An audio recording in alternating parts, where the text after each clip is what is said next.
دلته وی د غصې د علاج دعا بالکل. روایت راوړی د سلیمان ابن سرد رضی الله عنه، د روایت امام بخاری، امام مسلم. خدا د شیخ صاحب قیمتي بیان دی، لازمي تر اخره پورې واورئ. کله چې د انسان غصه ختم شي، غصې ختمېدو نه بعد دعا ډېر اهم او ډېر ضروري بیان دی. ستاسو هغه قیمتي ټایم موږ نه ضایع کوو. راځئ دا بیان ټول په شریکه باندې اورو. دلته وی د غصې د علاج دعا روایت راوړی د سلیمان ابن سرد رضی الله عنه،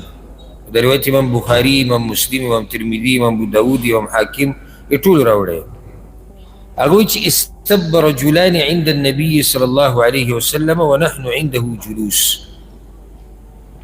اوس بیا دا خبره ذکر کوم چې کتابونه خو ما اکثرو ملګرو له ورکړي د وینې مې د یو څو سره،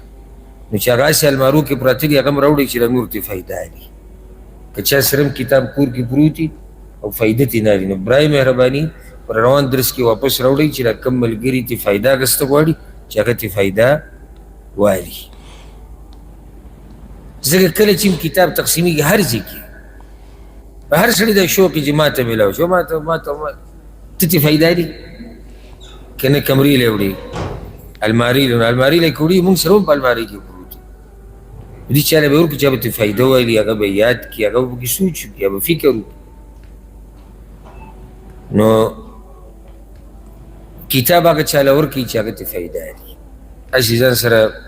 دغه مه ودرو چې ستا کمره پرې ښایسته ښکاري، یا ځان پرې دا کړې چې ما سره هم کتاب پروت دی. هر کتاب چې ګوره دیني دنیوي دا د ایښودو دپاره نه وي، دا د ویلو دپاره وي.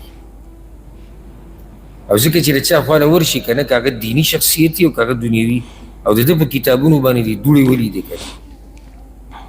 نو پوه شي چې دا سړی کتاب نه رالي. الا یو خو هغه دوړه کومه چې عامه، لکه مثال کې موږ دا هم نه وایو چې اوس ته معمولي او لازم موسم سیله‌ای یو شی بیا جدا خبره،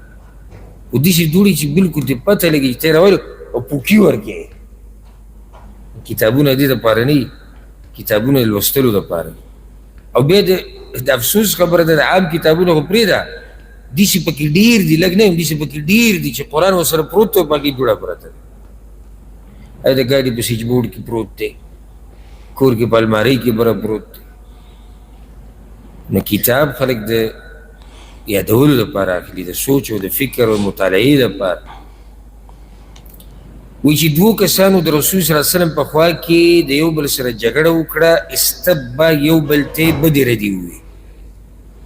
او یې موږ ناست وو، دا اوس رسول صلی الله علیه وسلم هم ناست دی. دا غصه ګوره دومره خطرناک شی دی چې د دوی دې طرف ته هم سوچ لاړ چې څوک ناست دی، رسول صلی الله علیه وسلم ناست دی. دومره خطرناک شی دی دا غصه، انسان بېخوده شي چې بیا څه وکړي. دواړو یو بل ته بدې ردې وویې، واحدهما یسب صاحبه مغضبا قد احمر وجهه، او دا یو پکې سم غصه دی، دا مخې د غصې نه تک سور شوی دی او دې بل ته بدې ردې ویلي دي، دا یو پکې ډېر غصه دی. فقال النبي صلى الله عليه وسلم، رسول الله صلی الله علیه وسلم وویې، إني لأعلم كلمة لو قالها لذهب عنه ما يجد. ما ته یو داسې خبره معلومه ده، داسې ذکر راته معلوم دی،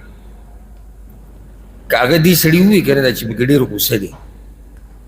نو دا کومه غصه چې په ده راغلې ده، دا کوم حالات چې ده جوړ شوي دي دا به ختم شي. لو قال که ده ووایي اعوذ بالله من الشیطان الرجیم، که ده ووایي غصه به ختمه شي. او ځکه دا د عربو ته کوم خیال چې کله جګړه شي سړی غصې شي، نو هغه سړي ته وایي ته اعوذ بالله ووایه، ته اعوذ بالله ووایه، د دې لپاره چې ستا دا غصه ختمه شي.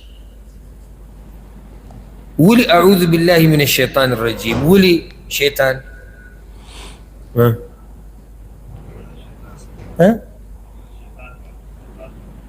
لږ واضح ووایه. لکه داسې مونږ ووایو، ستا خبره صحیح، که داسې ووایو د جنګ جګړو د کنځلو د بدو ردو جړله هغه شیطان دی، شیطان تا راګرموي. نو چې دې ځای کې ته ووایې چې یا الله ما وساته د شیطان رټلې شوي ده، الله دې ته وساتلی، او چې الله دې وساتلي غصه څه شوه؟ ختمه شوه. بیا حدیثو کې نورې طریقې هم راغلي، په دې باندې یو مستقل بیان هم کړی دی. ګوره یو غصې دا مسله چې کومه هلته موږ تفصیل ذکر کړی چې ولاړې کښېنه که ناستې صبر درشن اودس چاردام کول دا انتهایی اثر لري دا اودس چاردام نه دا بدن یخ شي ورسره به ورسره اعوذ بالله ووایه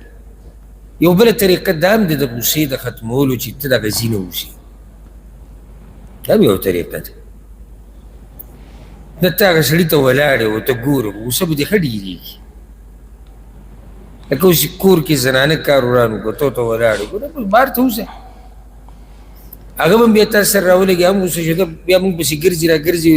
بس په ځان پوه شوی نه یم ما ورته وایي ته طلاق دی طلاق دی طلاق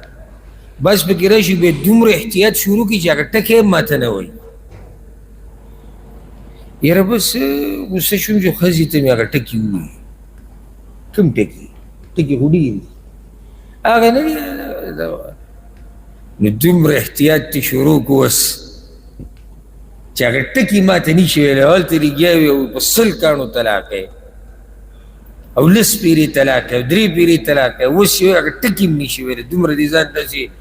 احتیاط والا کو چې زه خو احتیاط کوم چې داسې نه دا ښځه دې ښځې دا کور او زما دا کور راشي وځه بهر ته ښځې له پکار دي چې د خاوند د مخې راپوه شي پته ورته ولګي چې زما دا خاوند غوسه دی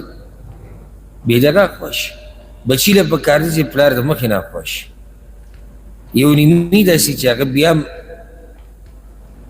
بد به دا سترګې به یې کولو کړي او پلار ته به ګوري او مور ته به ګوري داسې غوسه ښه ډېره شي د محترم بچي د باادبه بچي دا طریقه ده که هغه پلار خبرې ته غوږ ږدي هغه کته ګوري او د کمې خبرې چې جواب ورکول مناسب نه وي هغه نه ورکوي جواب یې پته ورته ولګي چې اوس زما په دې موجودګۍ باندې دی دلته غوسه کېږي ښه ډېر بیا لږ ساعت لا شي د طریقه دې سره غوسه ختمه شي ته او ملګری وران شوی په ټلیفون باندې ټلیفون کټ کړه ځکه څو پورې ته د سره په موبایل لګې ته نورې ګډې وډې وي او هغه به هم ګډې وډې وي نتیجه به ښه نه راوځي نو دا مې یو طریقه ده د غوسې د ختمول او بعض پکې را دا هم ذکر کوي وایي د غوسې د ختمولو یو طریقه دا هم ده چې ته د زورور سړي خوا کې کښېنې کله سړی دی کمزورو ته ډېر تکړه تکړه کېږي او چې کله دی کمزورو ته ځان خو که نه درته زه د زړه خبره وکړم چې کله دی کمزورو ته سینه ټپوله را ټپوله که نه نو ته بیا ډېر کمزوری انسان یې ډېر کمزوری دله بیا یعنې که یو سړی د ډاکټر خوا له ورشي ووایي چې زما بلډ پریشر های کېږي او ډاکټر صاحب ته تپوس وکړي چې کله های کېږي لکه ده دا وایي چې د ښځې سره چې خبرې کوم های کېږي د بچو سره یتیم سره فقیر سره کمزوري سره نو دله بیا علاج د بلډ پریشر نه دی پکار دله علاج د خپل کردار او د خوی او د اخلاقو پکار دی دې سره به د بلډ پریشر څه شي او برابر شي نو تاسو ته هم وایم که بلډ پریشر هم د کمزورو په مخکې های کېږي نو بیا د بلډ پریشر علاج مه کوه بیا خپل علاج وکړه که یو شان های کېږي نو بیا د بلډ پریشر مسله شتي بیا علاج وکړه خو چې ښځې په مخکې های کېږي د یتیم په مخکې های کېږي د کمزوري چې ستا نه کمزوری دی په قوم او نسب یا مال او زور او بدن کې دا په مخکې های کېږي نو بیا علاج د خپل اخلاقو وکړه د خپل خوی علاج وکړه د بلډ پریشر علاج مه کوه ځکه چې بلډ پریشر چې کله صحیح راشي نو هغه د هر چا په مخکې های کېدی شي بلډ پریشر پکې دې ته نه ګوري چې مخامخ غریب دی او که مخامخ مالداره دی او دا به تاسو لیدلي نه لکه غریب سړی ناست دی که نه مجلس کې او دا بل مالدار دی به داسې سور شین کېږي تا ته ما ویلو ته نه پوهېږې ته د سړي زوی نه ته دقه ټیم کې دغه غریب ته لرې که او د ده په شان مالدار یا ده نه مالداره راوله یاره که د ده نه د سړي زوی جوړ نه شو زما نوم به بدل کړي د ده د بلډ پریشر به داسې برابرې شي که نه ولې اخر څه چل دی؟ چل دا دی چې د دې سړي اخلاق برابر نه دي، د درنو خلکو خوی نه دی. بلکې زه خو دا وایم چې لکه سړي له غوسه ورځي چې زورور به مخکې ورځي. دا بیا هم څه خبره، کمزوری خو کمزوری دی، که ته له غوسه درځي ډېر یې کنټرولوه چې یاره دا سړی زما نه کمزور دی، ورسېدی به که نه.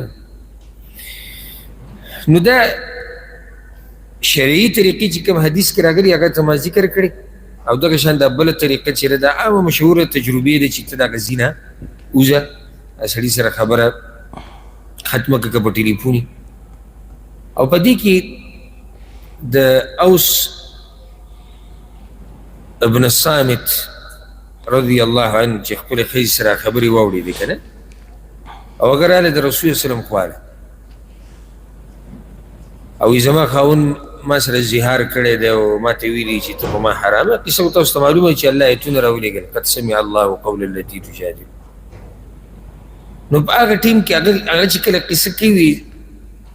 دا خاوند غوسه شو او ما ته ووایي چې ته په ما باندې داسې یې لکه زما مور او کور. دا اوس ګوره د غوسې د لاسه غوسې دغسې ته ورسوه.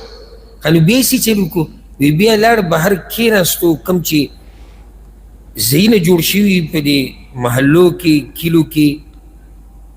که خیال هم کړی هغې ته خلک راجمع کېږي، دا مشران پکې کښېني، هلته بیا څه وخت کېناستو. دا هم بیا هوښیارتوب و چې دې سره د غوسه څه شي دا ختمه شي. ښه دا د شیخ صاحب قیمتي بیان ویډیو چې تاسو وکتله چې د غوسې نه بعد چې کومه دعا ده، شیخ صاحب ډېر قیمتي خبرې په دې باندې وکړلې. امید کوو چې تاسو خوښ شوي. ملاویږو په یو نیکسټ ویډیو کې په یو نیکسټ ټاپک سره. موږ له راکړئ اجازت. السلام علیکم ورحمت الله.